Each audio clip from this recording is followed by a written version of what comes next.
नमस्कार, बीएसटीवी की खास पेशकश में आपका बहुत स्वागत है। मैं हूं आपके साथ ऋषभ राय। जनहित में होंगे सवाल। सबसे पहले बात मध्य प्रदेश के रायसेन की, जहां बरजोरपुर गांव में सरपंच नरेश चौधरी पर अवैध मुरम उत्खनन और परिवहन के गंभीर आरोप लगे हैं।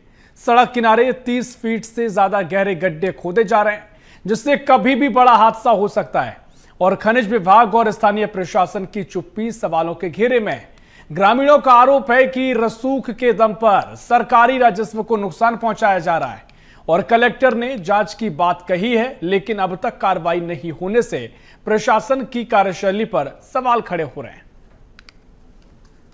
इसमें जैसा आप बता रहे हैं कि अगर कहीं तालाब निर्माण का कोई कार्य चल रहा है तो संबंधित जो एजेंसीज है जो तालाब निर्माण का काम कर रही है उनको हम लोग निर्देशित करेंगे कि सुरक्षा के पुख्ता मापदंडों को इंश्योर कराएं और साथ में ये भी देखें कि अगर कहीं पर तालाब निर्माण हो रहा है तो किस प्रकार से आमजन को उस जल संरचना का लाभ मिल सके, पशु पक्षियों को लाभ मिल सके, उस दिशा में प्लान करेंगे। जो नगरीय निकाय हैं या जो ग्रामीण निकाय हैं, हम सभी को निर्देशित करेंगे कि सभी तालाबों पर इसको इंश्योर करें। तो देखिए, मामला अब लगातार सुर्खियों में है और कई सवाल इस पर खड़े हुए हैं। इसी पर चर्चा करेंगे। प्रभात चावला हमारे साथ जुड़ गए हैं, जो कि नगर पालिका रायसेन के नेता प्रतिपक्ष हैं। प्रभात चावला जी, बहुत स्वागत है आपका बीएसटीवी में। और जिस तरीके से आरोप लगे हैं, बरजोरपुर गांव के सरपंच हैं नरेश चौधरी, जिन पर अवैध मुरम उत्खनन का आरोप लग रहे हैं, कई तरह के आरोप लगाए गए हैं। आप इस मामले में क्या देख रहे हैं? क्या इसकी बड़ी वजह और क्या स्थिति? देखिए, चूंकि सांची एक बड़जोरपुर में ही नहीं अवैध उत्खनन हो रहा, संपूर्ण सांची विधानसभा के अंदर जो अवैध उत्खनन हो रहा है, कहीं ना कहीं यहाँ पे रसूखदार जो हैं उनका संरक्षण, विधायक जी का संरक्षण है, इसलिए ये पूरे सांची विधानसभा में अवैध उत्खनन हो रहा है। कई तरीके की इसमें कमियां हैं। जिस तरीके से ये अवैध उत्खनन कर रहे हैं, मेन रोड के किनारे प्रधानमंत्री रोड है, उसके किनारे ये अवैध उत्खनन किया जा रहा है और शासन प्रशासन की नाक के नीचे जिस तरीके से अवैध उत्खनन किया जाता है, उसके बाद भी शासन प्रशासन की कानों में जू तक नहीं ले रही। अगर इसमें कोई अप्रिय घटना हो जाती है, अगर कोई बाइक फिसल जाती है, तो वो सीधे खदान के अंदर जाएगी और कितना बड़ा हादसा होगा। क्योंकि सांची विधानसभा में इससे पहले भी 2-3 हादसे हुए हैं। ग्राम चोपड़ा के पास एक खदान है, उसके अंदर जो हादसा हुआ उसमें एक बच्चा आज से 8 दिन पहले डूबा। अवैध उत्खनन का मामला देखा जाए तो ग्राम नहीं, बिल्कुल। देखिए, 30-30 फीट गहरे गड्ढे और इस तरह की जो हम तस्वीरें देख पा रहे हैं, वाकई में कई हादसों को न्योता ये तस्वीरें दे रही हैं। अब इस पर क्या कड़ी कार्रवाई हो, इस पर भी लगातार हम चर्चा करेंगे। लेकिन हमारे साथ हमारे सहयोगी रायसेन से संवाददाता अली हसन जुड़ गए हैं। अली, जिस तरीके से ये तस्वीरें देखने को मिली हैं, कब से मामला चला आ रहा है और सरपंच की भूमिका काफी और प्रशासन की भूमिका भी कई सवालों के घेरे में है, अभी वहां पर क्या स्थिति है? कोई कार्रवाई की उम्मीद? जी, कार्रवाई अभी उन्होंने की है, लेकिन जिस स्तर पर कार्रवाई होना चाहिए उस स्तर पर कार्रवाई अभी वहां पर नहीं हुई है। क्योंकि जिस हिसाब से उन्होंने खुदाई वहां पर की है, वहां पर एक तालाब नुमा गहरा गड्ढे टाइप के वहां पर कर दिए गए हैं। ये जो कार्रवाई थी ये खनिज विभाग को करना थी, पर खनिज विभाग पता नहीं क्यों हर बार अपनी आंखों को बंद कर सारी चीजों को देखता है, आगे कभी खोलता नहीं है। और ये खनिज विभाग के लिए आसपास कई रायसेन की सांची विधानसभा में इससे पहले भी कई खुदाई के मामले सामने आए हैं और उन खुदाई करने वालों ने बड़े बड़े गहरे गड्ढे किए हैं, जिनमें बारिश के वक्त पानी भर जाता है। पानी भरने के बाद उसमें बच्चे अक्सर डूबकर उनका ध्यान भी हुआ है। इसी ओर ध्यान नहीं देता प्रशासन और ये लंबे समय से चला आ रहा है।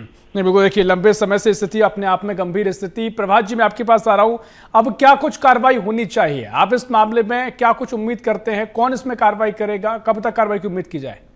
देखिए, चूंकि ये खनिज विभाग के अधीन आता है, जब खनिज विभाग ही मूक दर्शक बन के देखता है, रसूखदारों नेताओं के संरक्षण में ये खुदाई का कार्य किया जा रहा है बड़े स्तर पे, बड़े पैमाने पे, और यहाँ का खनिज डिपार्टमेंट अगर मूक दर्शक बन के देखता है, तो इससे बड़ी विडंबना मैं समझता हूँ कि प्रशासन के लिए नहीं है।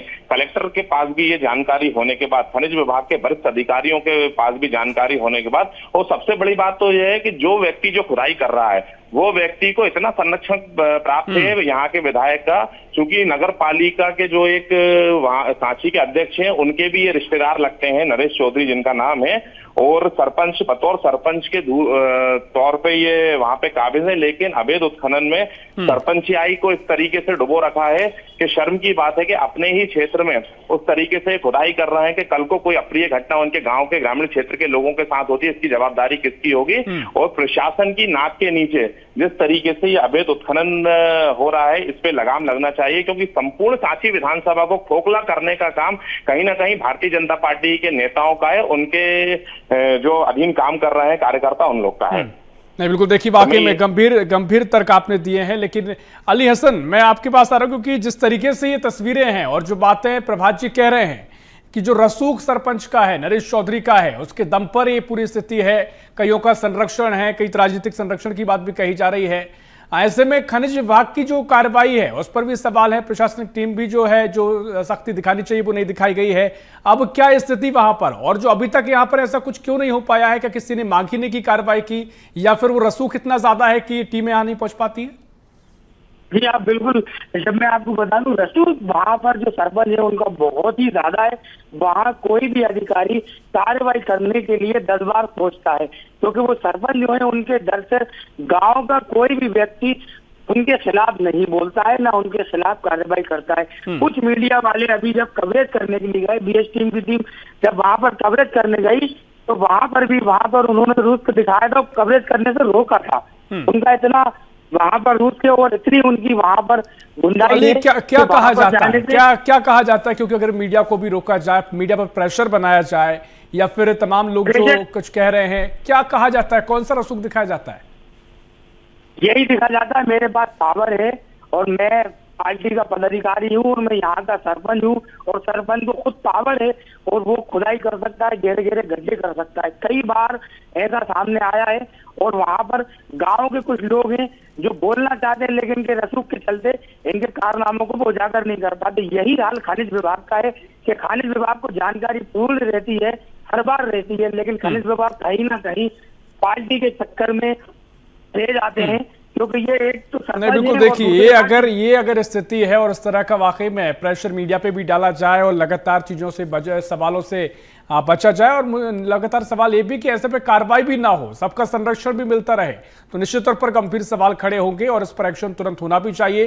प्रभात जी, इस पूरे मामले को लेकर, क्योंकि आप विपक्ष में हैं, और आपने अभी तक क्या कुछ प्रयास किए ताकि शिकायत की हो या कार्रवाई होना चाहिए, और क्या कुछ आगे आप उम्मीद करते हैं? क्या कुछ आपकी पूरी रणनीति आगे रहेगी अगर इस तरह के मामले लगातार देखने को मिलते रहे तो? पहले भी कलेक्टर महोदय को अवगत कराया गया है, ज्ञापन के स्वरूप ही ज्ञापन दिया गया है, और जो खनिज अधिकारी हैं पटेल साहब और अर्चना ताम्रकार मैडम को भी इस चीज के बारे में अवगत कराया है। लेकिन चूंकि ये रसूख ही इतना है यहाँ के नेताओं का कि मूक दर्शक बनकर अधिकारी उनके अधीनस्थ देखते रहते हैं, और एक सरपंच के जिम्मेदार पद पे बैठा हुआ व्यक्ति अपनी ही पंचायत के अंदर अगर इस तरीके से अवैध उत्खनन करेगा तो इस पे बड़ी कार्रवाई होना चाहिए, और शासन प्रशासन को संज्ञान में लेकर जो इस अवैध उत्खनन में लिप्त थे उन पे उचित कार्रवाई होना चाहिए। लेकिन भारतीय जनता पार्टी के नेताओं का तो काम ही अवैध उत्खनन है, क्योंकि नर्मदा माँ के आंचल को नहीं छोड़ा अवैध उत्खनन के मामले में। रेत की किस तरीके से इस नर्मदा मैया के अंदर अवैध उत्खनन किया जा रहा है, वैसे कई खदानें उनमें अवैध उत्खनन किया जाता है। एक मैं आपको ध्यान आकर्षित कराना चाहूंगा, रायसेन से 10 किलोमीटर दूर फुहारे के पास अवैध उत्खनन इस तरीके से किया गया है कि हाई टेंशन लाइट से महज 10 फीट की दूरी पे पूरे अवैध उत्खनन कर दिया गया है। कल को कोई आंधी तूफान आता है और वो हाई टेंशन लाइट अगर गिर जाती है तो पूरे संपूर्ण क्षेत्र के अंदर रायसेन जिले के साथ साथ कई अन्य जिलों में भी ब्लैकआउट की स्थिति हो जाएगी। तो शासन प्रशासन को इसकी ओर ध्यान देना चाहिए।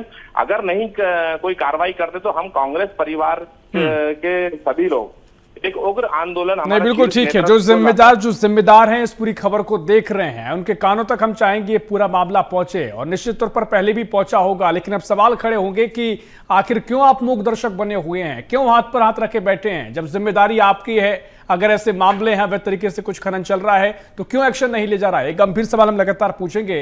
प्रभात जी, आप जनता से भी जुड़े रहते हैं, वहां के जो लोग हैं, स्थानीय हैं, आपकी उनसे बातचीत होती होगी, वो क्या कुछ चाहते हैं? क्या साथ आने की कभी बात कही?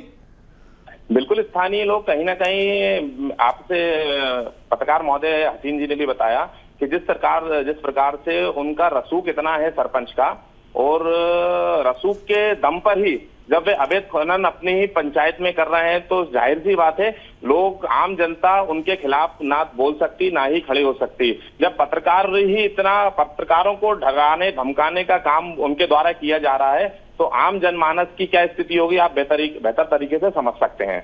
नहीं, बिल्कुल देख, वाकई में ठीक ही गंभीर सवाल आपने खड़े किए। और सवाल यह भी कि क्या तस्वीर पेश की जा रही है, क्या प्रशासन की कोई भूमिका नहीं रही है, क्या कानून या नियम किसी के लिए अलग अलग हो गए हैं, ये तमाम सवाल हैं। अब इनका जवाब कब तक मिलेगा, उम्मीद करेंगे जिम्मेदारों तक ये खबर पहुंचे और इसका असर जमीन पर दिखाई दे।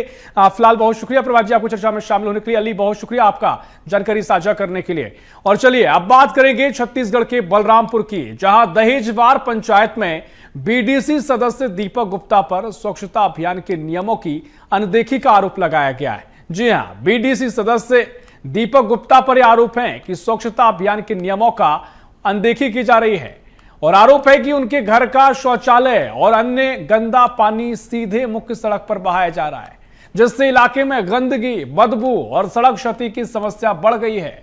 स्थानीय लोगों की शिकायत के बावजूद जो स्थिति जस की तस बनी हुई है, वहीं जनपद पंचायत सीईओ दीपराज कांत ने निरीक्षण कर कार्रवाई की बात कही। सवाल यह है कि कहीं क्या स्वच्छता अभियान सिर्फ दीवारों पर लिखे नारों और सरकारी कागजों तक सीमित रह गया है, या फिर प्रशासन स्वच्छता नियमों को ताक पर रखने वाले जनप्रतिनिधियों पर भी सख्त कार्रवाई करेगा? ये गंभीर सवाल खड़े हुए हैं।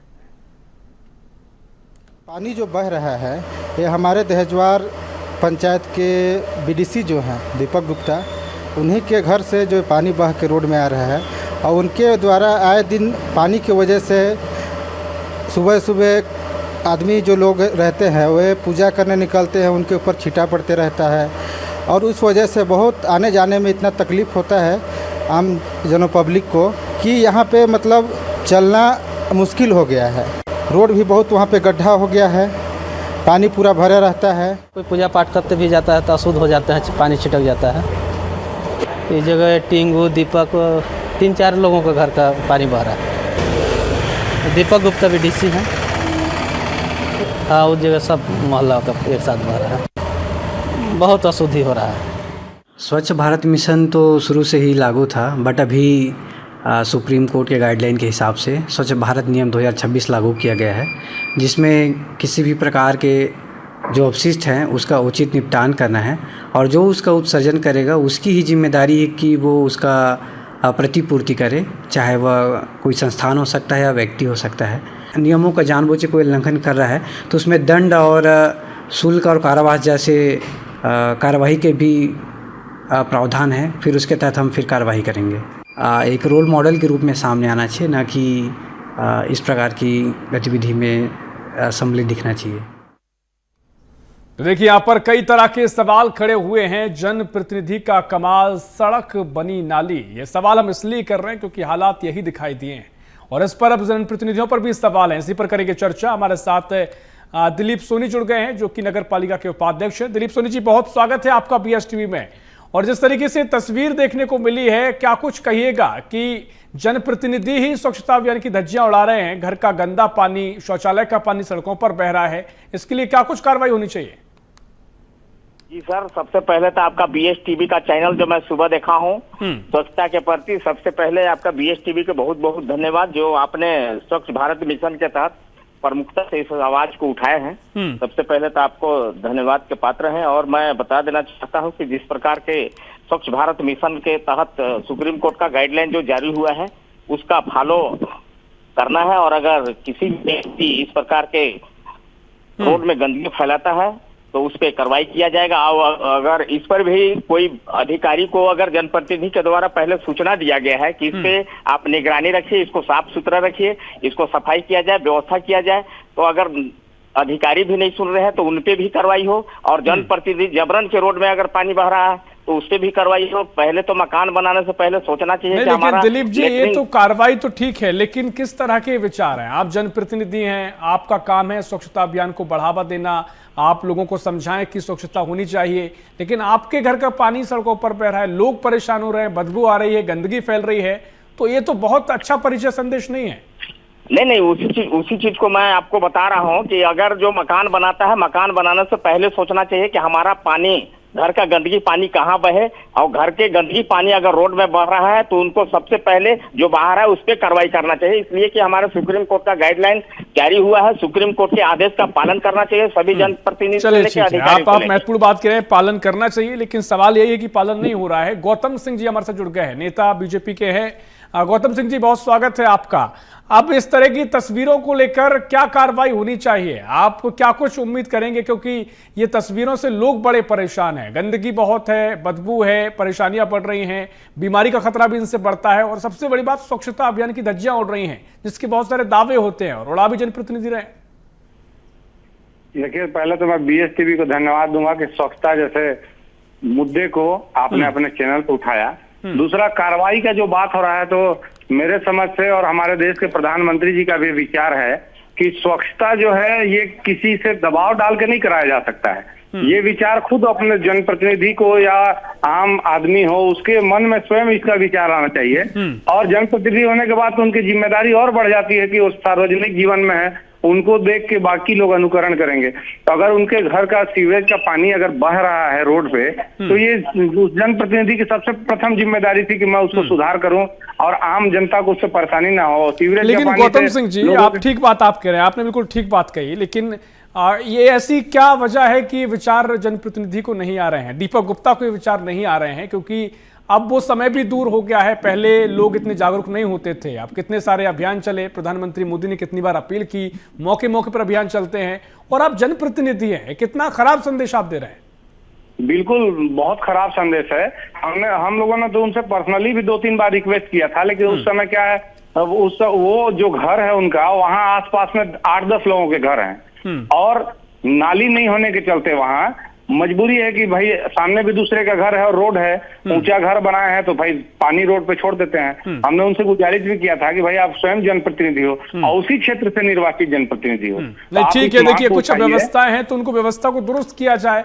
ये क्यों लगातार स्थिति बनी है? क्योंकि लोग भी तभी आक्रोशित हो रहे हैं जब लगातार स्थिति बनी है, कोई समाधान नहीं निकल पा रहा है, वो प्रयास भी नजर नहीं आए। कुछ दिनों की अगर बात होती तो लोग एडजस्ट कर लेते हैं कि कुछ मान लीजिए पाइप टूट गया है या कुछ हो गया है, लेकिन अगर इंटेंशनली आप पानी को रोड में छोड़ रहे हो तो लोगों का भी सब्र जवाब दे। 1.5-2 साल से लगातार वही स्थिति बनी हुई है। इतनी अच्छी सड़क थी बलरामपुर से चांदो जाने वाली, वो सड़क जो है लगातार रोड पे नाली बहने के चलते वहां डैमेज हो गया। आपने जो अपनी टीवी में तस्वीरें दिखाई हैं उसमें भी स्पष्ट है कि पूरा रोड उसके चलते खराब हो रहा है। प्लस उधर बहुत बड़ी आबादी रहती है जो बलरामपुर जिला मुख्यालय आना जाना करती है, मंदिर है बलरामपुर में, वहां आना जाना करती है। तो चलिए ठीक है, देखिए महत्वपूर्ण बात का जिक्र आप कर रहे हैं। देखिए अब हम उम्मीद करेंगे कि जो दीपक गुप्ता जी हैं, पीडीसी सदस्य हैं, वो इस खबर को देखें, थोड़ी जिम्मेदारी से सुने और चीजों पर विचार करें और वो संदेश दें कि आप जनप्रतिनिधि हैं, आप भी वो मिसाल पेश करें कि अगर कोई परेशानी लोगों को हो रही है उसका समाधान खुद आकर करें, ना कोई एक्शन आप लिया उससे पहले करें। और इसी खबर पर हम और जानकारी लेंगे, हमारे सहयोगी आप भी हमारे साथ जुड़ गए हैं। संजीव, जिस तरीके से ये पूरी स्थिति बनी है और वहां पर जो हालात हम देख रहे हैं, कई तरह के सवाल भी खड़े हुए हैं। दीपक गुप्ता के घर का पानी सड़कों पर छोड़ा जा रहा है, अभी तक क्यों इसका समाधान नहीं हो सका? कई अव्यवस्थाओं का जिक्र भी किया गया है और इस पूरी खबर जब दिखाई जा रही है या फिर लोगों ने बातचीत करते हैं तो क्या कुछ वो कहते हैं? साधु की ये सिर्फ बीडीसी के घर का ही पानी नहीं है, वहाँ अगल बगल और लोगों का भी पानी बहता है। लेकिन सवाल ये है कि जब जनप्रतिनिधि खुद इस चीज को संज्ञान में लेकर इसका सुधार नहीं करेंगे तो आमने सामने वो किसी को बोलने लायक भी नहीं रहेंगे और ना आम जनता सुधरेगी। तो कहीं ना कहीं सबसे बड़ा सवाल यही था कि खुद जनप्रतिनिधि उसी क्षेत्र से हैं और वो लगातार इस चीज को ध्यान नहीं दे रहे थे। वो चाहते तो अपने मद से भी वहां पे कम से कम एक सोखता जो होता है, गड्ढा जो बनाया जाता है, उसका निर्माण कर सकते थे। लेकिन कहीं ना कहीं लगातार लोग परेशान होते नजर आए और उसके बाद ये विरोध का स्वर उभरा है जब उनको कई लोगों ने बताया। बिल्कुल बिल्कुल संजीव, क्योंकि हम देखते हैं खासकर हमारे यहाँ लोगों की जो एक प्रकृति है कि लोग इतनी बड़ी अगर कोई आक्रोश जता रहे हैं वो तभी होता है जब सर से पानी ऊपर चला जाता है, क्योंकि लोग ऐसे ही अपने काम में उलझे हैं। अगर वो आक्रोशित हो रहे हैं, लगातार परेशानी का जिक्र कर रहे हैं, तो यही मतलब है कि वो बहुत परेशान हो गए हैं। अब ऐसे में आपने ठीक कहा कि और भी लोगों का पानी घर का जो बाहर आ रहा है, लेकिन आप जनप्रतिनिधि हैं तो आप पर सवाल पहले होंगे। अब ऐसे में क्या कुछ अब आगे की स्थिति, जो लोग क्या कुछ मांग कर रहे हैं और क्या कुछ समाधान हो सकता है? संजीव, देखिए सभी लोगों का एक ही बात कहना है कि इस पर कार्रवाई होनी चाहिए या फिर इसका निराकरण होना चाहिए। जनपद सीओ से हमने बात की तो उनका भी कहना है कि उसका पैसा का स्वीकृति हो गया है, जल्द निर्माण हो जाएगा, लेकिन ये लगातार 1 सालों से बनी हुई है। आने जाने वाले लोगों के ऊपर गंदे पानी का छींटा पड़ता है तो लोग आक्रोशित होते हैं। तो कहीं ना कहीं एक जनप्रतिनिधि को पहले पहल करना चाहिए था, जिसका खामियाजा आज जनता के मन में आक्रोश के रूप में उभर रहा है। तो कहने की बात रह गई, अब कहने वाली बात है कि जो सुप्रीम कोर्ट का गाइडलाइन है वो सबके लिए है। तो अब जनता यही मांगती रही कि आखिर कार्रवाई क्यों नहीं हो रही है। अब कार्रवाई अगर नहीं की जा रही है तो उसका निराकरण किया जाए। तो दोनों में से कुछ नहीं होने के कारण आक्रोशित हुए हैं जनता। जी नहीं, बिल्कुल वाकई में समस्या गंभीर। दिलीप जी, एक रिएक्शन आपका भी दीजिएगा, क्या कुछ समाधान की आप उम्मीद करते हैं, क्योंकि नियमों का पालन नहीं हो रहा है तो लोग भी कार्रवाई की बात कह रहे हैं। आपके मुताबिक क्या कार्रवाई होनी चाहिए? जी जी बिल्कुल, जनप्रतिनिधि है, जनप्रतिनिधि के ऊपर पहले चुनाव लड़ने से पहले सब जनप्रतिनिधि बहुत बड़े बड़े घोषणा करते हैं। एक मैं भी जनप्रतिनिधि हूँ, लेकिन हमारे नगर में देखिएगा तो बहुत अच्छा से स्वच्छ भारत मिशन के तहत काम चल रहा है। सभी जनप्रतिनिधियों को इस प्रकार के सुप्रीम कोर्ट का जो गाइडलाइन है उसको पालन करना चाहिए। आप स्वच्छ रहेंगे तब पूरे देश स्वच्छ कर पाएंगे। अपना स्वच्छता चलिए ठीक है। देखिए, महत्वपूर्ण बातों का जिक्र आपने किया। समय हमारे पास इतना ही है, लेकिन सवाल गंभीर हैं और आज कब क्या कुछ कार्रवाई होगी, और कार्रवाई अगर नहीं की जा रही तो समाधान तो होना ही चाहिए, क्योंकि स्वच्छता अभियान को लेकर भी सवाल खड़े होंगे और जनप्रतिनिधि के घर का पानी भी अगर बह रहा है, भले और भी लोग शामिल हैं, लेकिन जनप्रतिनिधि से प्राथमिकता से सवाल पूछे जाएंगे कि आप जनप्रतिनिधि, आपके पास जिम्मेदारी ज्यादा है, आप इस अभियान को आगे बढ़ाएं, लेकिन आप ही धज्जियां उड़ा रहे हैं। तो अब देखेंगे क्या समाधान होगा, क्या कुछ कार्रवाई होती है, देखना होगा। बहुत शुक्रिया आपका गौतम जी, संजीव जी, और बहुत शुक्रिया आपका दिलीप जी चर्चा में शामिल होने के लिए। और चलिए अब रुक करेंगे अगली खबर की ओर, जहां उज्जैन में भूमि अधिग्रहण और मुआवजे के मुद्दे पर किसानों ने कलेक्टर कार्यालय पहुंचकर प्रदर्शन किया है और भारतीय किसान संघ ने एयरपोर्ट विस्तार और ग्रीनफील्ड सड़क परियोजनाओं से प्रभावित किसानों के लिए बाजार मूल्य से 4 गुना मुआवजे की मांग उठाई। किसानों ने शेष भूमि के अधिग्रहण, 45 फीट सड़क और जल निकासी जैसी सुविधाएं सुनिश्चित करने की मांग की है। उज्जैन नागदा और उज्जैन इंदौर ग्रीनफील्ड परियोजना के लंबित मुआवजे का मुद्दा भी ज्ञापन में शामिल रहा। किसानों ने चेतावनी दी है कि मांगों पर जल्द फैसला नहीं हुआ तो आंदोलन तेज कर दिया जाएगा।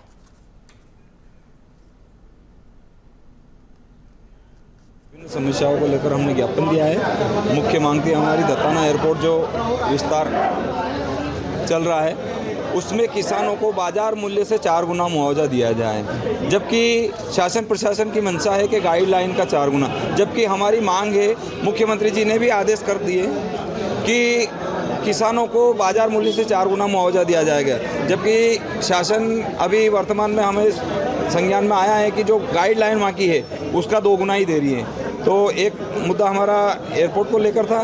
दूसरा, उज्जैन इंदौर ग्रीनफील्ड में बहुत सारे किसानों को अभी मुआवजा राशि नहीं मिली है, तो वो जल्दी से जल्दी दी जाए। बहुत सारे किसान पर संपत्ति से भी वंचित है, तो वो भी जल्दी से जल्दी दी जाए। हमारे उज्जैन इंदौर ग्रीनफील्ड में अभी 19 किसान बच चुके हैं। आज भारतीय किसान संघ द्वारा जो उनकी 3-4 मांगों को लेकर ज्ञापन दिया गया है, जिसमें उज्जैन चावड़ा ग्रीनफील्ड के मुआवजे की राशि जो है वो 4 गुना करके दिए जाने का के द्वारा आवेदन किया गया है, जिसका अवार्ड जो है अप्रैल में पारित हो चुका है सभी जगह पे। उसमें पूरे उज्जैन जिले के सब डिवीज़न शामिल हैं और उनके द्वारा एयरपोर्ट जो आ रहा है नगवर दत्ताना में, उसमें जो मुआवजा राशि है उसको बाजार मूल्य से 4 गुना पे दिए जाने का आग्रह किया गया है। जो मांगे हैं उनकी वो नियमानुसार कलेक्टर महोदय को अवगत करा दी जाएंगी। उनके माध्यम से जो भी आएगा निर्देश वो फिर भारतीय किसान संघ के साथ में बैठ के बातचीत की जाएगी। तो देखिए, उज्जैन का ये पूरा मामला है और भारतीय किसान संघ यहाँ पर सड़कों पर उतरा, कलेक्टर कार्यालय पहुंची और एसडीएम को यहाँ पर ज्ञापन भी सौंपा गया है और ये बताया गया है, चेतावनी दी गई है कि अगर मांगों पर गंभीरता से विचार नहीं किया गया, समाधान नहीं हुआ तो आगे आंदोलन उग्र किया जाएगा, आंदोलन तेज होगा। पूरा मामला उज्जैन का है। भूमि अधिग्रहण और मुआवजे के मुद्दे पर किसानों आक्रोशित नजर आए और विरोध प्रदर्शन किया गया है। और इसी खबर पर और जानकारी लेंगे उज्जैन से हमारे सहयोगी अनिल बैरागी हमारे साथ फोन लाइन पर जुड़ गए हैं। अनिल, जमीन अधिग्रहण और मुआवजे के मुद्दे पर किसानों ने प्रदर्शन किया है, कलेक्टर कार्यालय पहुंचे, ज्ञापन भी सौंपा गया है, क्या कुछ उनकी मांगे हैं और समाधान क्यों नहीं हो पा रहा है? जी, निश्चित तौर पर अगर बात की जाए तो जैसे आगामी सियासतों को लेकर पूरे शहर में जो है हर तरफ ही सड़क चौड़ीकरण को लेकर या जहां जहां जो जमीन है उनको अधिग्रहण कर सियासत की तैयारी को लेकर आगे बढ़ा जा रहा है। लेकिन सबसे महत्वपूर्ण बात यह है कि जैसे किसानों के हित की बात आती है तो जिस तरह दताना मताना जो कि उज्जैन से सटा हुआ ही एक इलाका आता है जो देवास के लिए रोड निकलता है, तो वहाँ पे आगामी सिंहस्थ के मद्देनजर एक जो है वहाँ फ्लाइट टेक ऑफ कर सके उसके लिए पूरा एयरपोर्ट का जो निर्माण के लिए वहाँ पर जो है तैयारी की जा रही है। और उसी को लेकर जिन किसानों की जमीन है उन्हें अधिग्रहण किया जा रहा है, लेकिन किसानों की जो मांगे हैं वो मांगे अभी तक अगर बात की जाए धरातल पर तो अधर्मी इसलिए अटकी पड़ी है क्योंकि अभी जो ज्ञापन सौंपा गया है, क्या कुछ आश्वासन दिया गया है? क्योंकि किसान कह रहे हैं कि अगर उनकी मांगे पूरी नहीं हुई, नहीं मानेंगी तो वो आंदोलन करेंगे। निश्चित तौर पर अगर बात की जाए तो जो मांग पत्र है जो किसानों का, उन्होंने स्पष्ट मांगों में मुख्य रूप से जैसे मांग की गई है कि जो उनकी जमीन है अधिग्रहण की जाए तो उसका 4 गुना जो है वो बाजार मूल्य के हिसाब से उनको जो है उसका मूल्य चुकाया जाए। दूसरी बात कि अगर कुछ किसानों की जमीन अधिग्रहण में अगर विकास कार्य में अगर आती भी है तो वो ले ली जाए सरकार के द्वारा, लेकिन उसके साथ में जो छोटी जो जगह है जो कुछ छूट जाती है तो उसे भी सरकार ले ले, क्योंकि उतनी जमीन का किसान आखिर करेगा क्या। तीसरी चीज कि जिस तरह से किसान अगर आगे की जमीन जाती है और कुछ किसानों के पीछे की जमीन अगर रह जाती है खेती के लिए, तो वहां तक जाने के लिए रास्ता जो है वो सीधे मानो बात की जाए तो उनका जो ट्रैक्टर या जो भी उनकी किसानी हल है वो वहां पहुंच जा सके, तो उतना 45 फीट का जो चौड़ा रास्ता वो देने की उन्होंने मांग की है। और अगर भूमि अधिग्रहण की बात की जाए तो जो कानून 2013 के जो प्रावधानों के अनुसार जो बना है उसके अंतर्गत ही उन्हें जो है वो मुआवजा दिया जाना चाहिए। बस इन कुछ मांगों को लेकर ही किसानों के द्वारा जो है कलेक्टर ऑफिस में पहुंचकर मांग पत्र सौंपा गया था। हालांकि जो शासन की तरफ से जो अतिरिक्त कलेक्टर है उन्होंने मांग पत्र स्वीकार किया और उन्होंने बताया कि इन मांगों को जो है आगे पहुंचाया जाएगा। बिल्कुल देखिए, प्रक्रिया तो अपनाई जाएगी, उससे आगे बढ़ाया जाएगा, लेकिन हम देखते हैं कि क्या कुछ आगे उनकी मांगों को विचार किया जाता है, मंथन के बाद क्या मांगा जाता है, क्या तस्वीरें नजर आएगी, देखना महत्वपूर्ण होगा। बहुत शुक्रिया आपका महत्वपूर्ण जानकारी साझा करने के लिए। तो देखिए, तस्वीरें देखने को मिली है जहां भारतीय किसान संघ सड़कों पर उतरा और एसडीएम को ज्ञापन भी सौंपा है और कई उनकी मांगे हैं, भूमि अधिग्रहण और मुआवजे को लेकर ही मांगे हैं। अब क्या कुछ समाधान होगा ये देखना महत्वपूर्ण होगा। फिलहाल इस खास पेश में इतना ही। देश प्रदेश की और भी खबरों के लिए देखते रहिए BSTV। नमस्कार।